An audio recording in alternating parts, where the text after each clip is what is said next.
अस्सलाम वालेकुम students, I hope you all are fine. Welcome to another lecture. आज के इस लेक्चर के अंदर हम चैप्टर 3 प्रोग्रामिंग फंडामेंटल्स का सेक्शन 3.4 कवर करेंगे। टॉपिक है हमारा टर्टल ग्राफिक्स।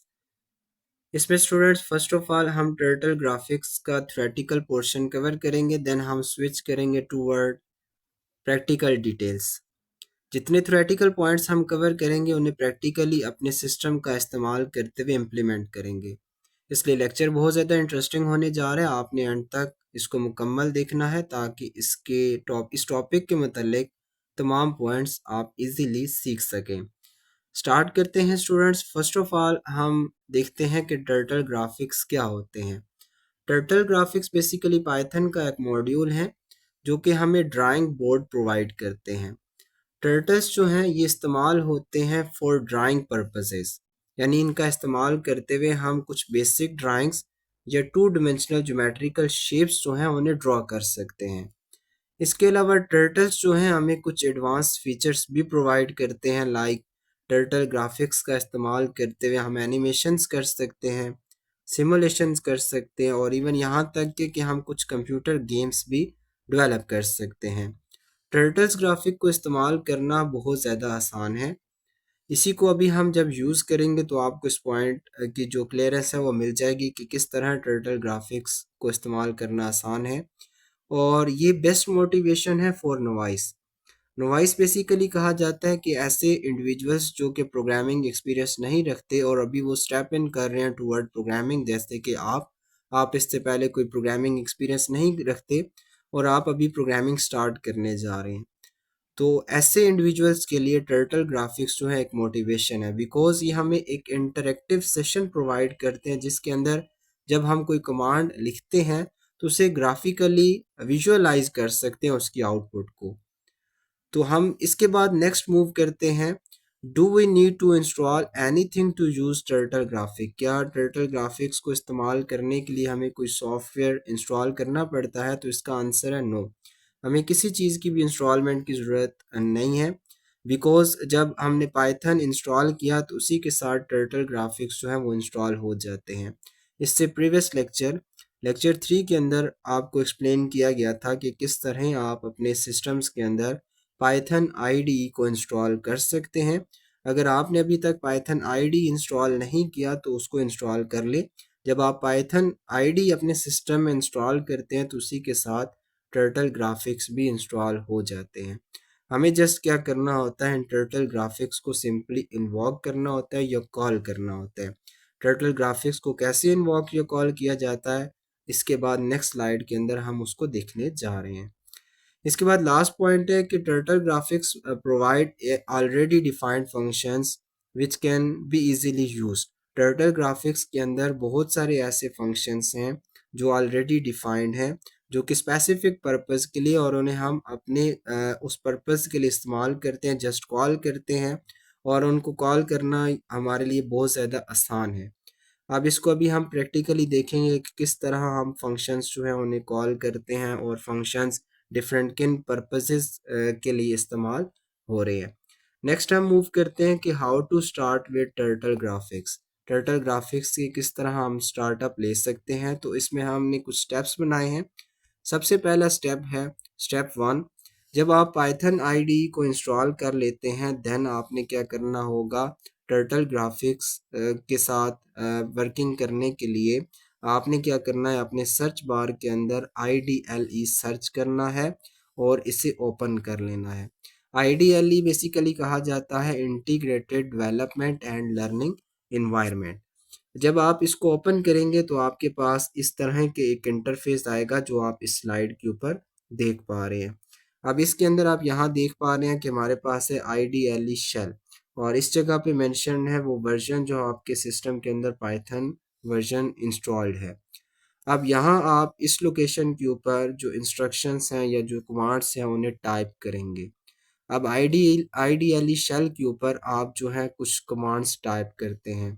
अब सबसे पहली इंस्ट्रक्शन जो आपने यहाँ फॉर टर्टल्स आपने टाइप करनी होगी, that is to import turtle. आप यहाँ देख पा रहे हैं कि हमने स्टेप 1 जो था वो लिखा इम्पोर्ट टर्टल। टर्टल जो हमारे पास बैक एंड पे एक लाइब्रेरी थी वो अब एक्टिव हो जाएगी, उसके फंक्शंस इजीली इस्तेमाल हो सकते हैं। इंपोर्ट टर्टल टाइप करने के बाद आपने क्या करना है, इंटर प्रेस करना है। अभी हम इसको प्रैक्टिकली परफॉर्म भी करके देख लेंगे अपने सिस्टम के ऊपर। जब हम इंटर प्रेस करेंगे तो उसके बाद हमें नेक्स्ट इंस्ट्रक्शन जो है उसे टाइप करना होगा, that is turtle dot turtle. ये हमारे पास नेक्स्ट इंस्ट्रक्शन है। इसको जब हम टाइप करते हैं और इसे जब एग्जीक्यूट करते हैं यानी इंटर प्रेस करेंगे, जैसे ही इंटर प्रेस करेंगे तो हमारे पास टर्टल ग्राफिक्स इंटरफेस जो है वो ओपन हो जाएगा, जो कि आप इस जगह पे देख पा रहे हैं कि एक टर्टल ग्राफिक इंटरफेस जो है वो ओपन है।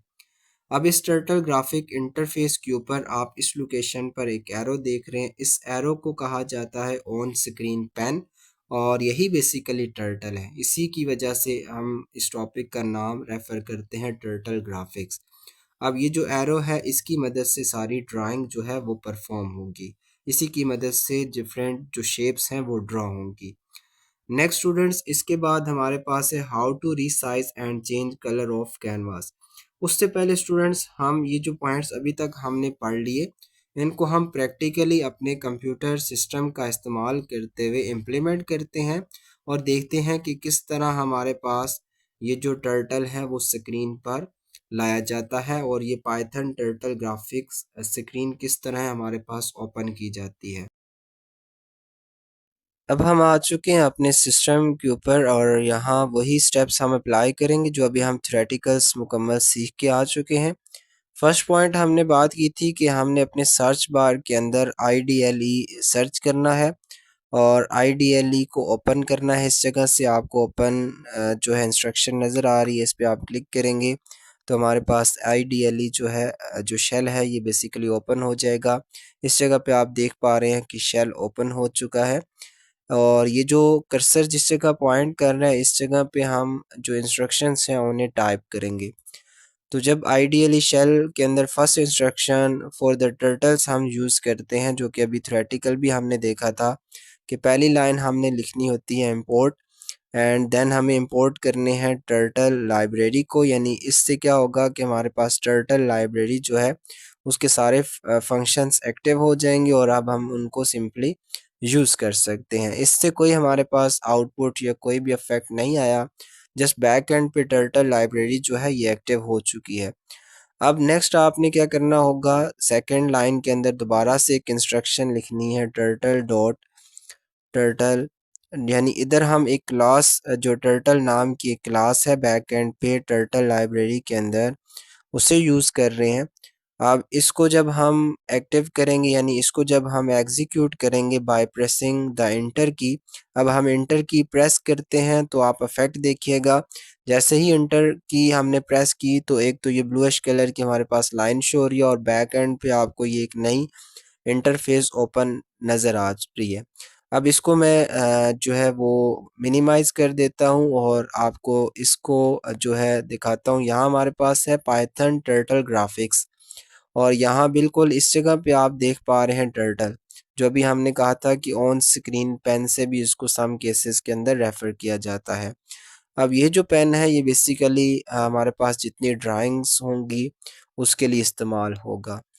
स्टूडेंट्स, इसके बाद नेक्स्ट हम देखते हैं कि किस तरह हम ये जो हमारे पास पाइथन टर्टल ग्राफिक्स स्क्रीन है इसको हम रीसाइज कर सकते हैं फॉर आवर यूजेज, या इसका जो कलरिंग है जैसे कि अभी वाइट है तो इस कलर को हम चेंज करके देखते हैं। फर्स्ट ऑफ ऑल स्टूडेंट्स, हम थोड़ा सा थ्योरेटिकल पोर्शन कवर करते हैं कि किस तरह आप कैनवास को रीसाइज या उनका कलर जो है उन्हें चेंज कर सकते हैं। जो अभी हमने ग्राफिक्स इंटरफेस देखा था फॉर टर्टल्स, हम उसकी बात कर रहे हैं कि उसको किस तरह हम जो है रीसाइज कर सकते हैं, उसकी विड्थ उसकी हाइट को कैसे सेट कर सकते हैं और उसके साथ उसके बैकग्राउंड कलर को किस तरह चेंज किया जाता है। अब उसके लिए हमारे पास इंस्ट्रक्शन होती है टर्टल डॉट स्क्रीन साइज, जो कि आप इस जगह पे देख पा रहे हैं, टर्टल डॉट स्क्रीन साइज। और उसके बाद हमारे पास इस जगह पे तीन बेसिकली इसको पैरामीटर्स दिए गए। स्क्रीन साइज एक फंक्शन है जो कि टर्टल लाइब्रेरी के अंदर स्टोर है। तो टर्टल डॉट जब भी लिखते हैं तो इसका मतलब टर्टल लाइब्रेरी का फंक्शन स्क्रीन साइज। तो इस स्क्रीन साइज फंक्शन को हम कुछ पैरामीटर्स दे रहे हैं, कुछ वैल्यूज असाइन कर रहे हैं। फर्स्ट वैल्यू आप देख पा रहे हैं कि हमने असाइन किया 200, तो 200 रिप्रेजेंट कर रहा है बेसिकली विड्थ को। इसके बाद नेक्स्ट हमने वैल्यू साइन की 150, तो ये 150 जो है ये रिप्रेजेंट कर रहा है हाइट को। अभी हम इसको प्रैक्टिकली जब देखेंगे तो ये आपको क्लियर हो जाएगा। उसके बाद ये जो रेड लिखा हुआ है ये रिप्रेजेंट कर रहा है उसके बैकग्राउंड कलर को।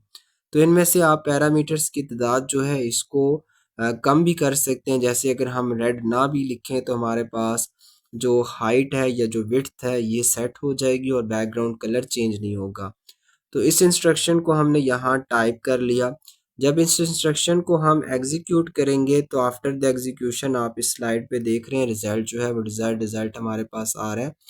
अब इसके अंदर जो विड्थ या जो हाइट हमने सेट की थी वो इस पूरे जो हमारे पास पाइथन टर्टल ग्राफिक्स इंटरफेस है इसकी वो सेट हो जाएगी। और बैकग्राउंड कलर हमने रेड सेट किया था, तो इस जगह पे आप देख रहे हैं कि इस टाइम बैकग्राउंड कलर जो है ये रेड सेट हो चुका है। तो स्टूडेंट्स अब हम इसको प्रैक्टिकली इम्प्लीमेंट करके देखते हैं कि इस कमांड को अगर हम टाइप करें और इसको एग्जीक्यूट करें तो हमारे पास किस तरह पाइथन टर्टल ग्राफिक्स यानी कैनवास का जो बैकग्राउंड कलर है जो साइज है वो चेंज होगा। इसके बाद स्टूडेंट्स अब हम आइडियली शेल का इस्तेमाल करते हुए उसी इंस्ट्रक्शन को रन टाइम पे एग्जीक्यूट करते हैं और उसका इफेक्ट देखते हैं कि हमारे पाइथन टर्टल ग्राफिक्स इंटरफेस पे किस तरह आ रहा है। तो इसके लिए हमने सबसे पहले कमांड जो सीखी थी that was turtle dot turtle, basically object को रेफर किया जा रहा है। इस टर्टल ऑब्जेक्ट के साथ हम फंक्शन अप्लाई कर रहे हैं screen size. Screen size function को हमने पास करने हैं पैरामीटर्स। तो जो फर्स्ट पैरामीटर होता है ये बेसिकली होता है विड्थ के लिए, सेकंड होता है फॉर द हाइट और थर्ड होता है फॉर द बैकग्राउंड। ये कैनवास CANV जो लिखा हुआ है कैनवास को रिप्रेजेंट कर रहा है। कैनवास बेसिकली हमारे पास ये इंटरफेस ही है, इसी को आप कंसीडर कर सकते हैं। तो यहाँ सबसे पहले हम जो विड्थ है वो मेंशन कर देते हैं दैट इज़ 200, उसके पास कॉमा लगाया हमने। और उसके बाद हाइट हम थोड़ी सी चेंज रख लेते हैं ताकि इफेक्ट आपको नज़र आए, तो 600 रख लिया। उसके बाद डबल कोट्स के अंदर हम कलर लिखेंगे जो कलर हम बैकग्राउंड पे अप्लाई करना चाह रहे हैं और उसके बाद पैरेंथेसिस क्लोज कर दी हमने। जब हम इसको रन करेंगे, अभी के लिए आपके पास पाइथन टर्टल ग्राफिक इंटरफेस को देखें तो इस तरह का नज़र आ रहा है। जब हम इसको रन करते हैं, इंटर प्रेस करते हैं जब, तो यहाँ देखें कि हमारे पास इसका बैकग्राउंड कलर एक तो रेड पे चला गया और दूसरा यहाँ स्लाइड जो है ये शो हो रही है जिससे इंडिकेट हो रहा है कि हाइट भी हमारी चेंज हो चुकी है। तो स्टूडेंट्स इसको आप डिफरेंट तरह से चेंज करके डिफरेंट इफेक्ट्स जो है वो प्रोड्यूस करके देख सकते हैं। इसके बाद नेक्स्ट हम टर्टल को कुछ डायरेक्शन आगे मूव करके देखते हैं। तो उसके लिए टर्टल ऑब्जेक्ट मेंशन कर दिया और फॉरवर्ड पे मूव करना चाह रहे हैं तो यहाँ फॉरवर्ड फंक्शन को कॉल करेंगे, इन्वॉक करेंगे। फॉरवर्ड कितना मूव करना चाह रहे हैं, लेट्स सपोज 150 पॉइंट्स आगे मूव करना चाह रहे हैं तो यहाँ 150 मेंशन कर दिया। अब इसके बाद you have to press enter key, जब इंटर की प्रेस करेंगे और इसको मैं साइड पे करता हूँ और यहाँ इसका इफेक्ट आपको दिखाता हूँ। तो यहाँ देखें कि पाइथन टर्टल ग्राफिक इंटरफेस के ऊपर ये टर्टल जो था 150 पॉइंट्स जो है ये आगे मूव करके जा चुका है। स्टूडेंट्स इसके बाद नेक्स्ट लेक्चर्स के अंदर टर्टल ग्राफिक्स के रिलेटेड ही हम डिफरेंट प्रोग्राम्स करेंगे और टर्टल ग्राफिक्स इंटरफेस और का इस्तेमाल करते हुए हम डिफरेंट शेप्स जो हैं इस जगह पे ड्रॉ करेंगे। उसके लिए चैनल को ज़रूर सब्सक्राइब कर दें, साथ लगे बेल के निशान पे क्लिक कर दें ताकि आपको नए आने वाले लेक्चर्स के नोटिफिकेशंस इजीली मिलते रहा करें।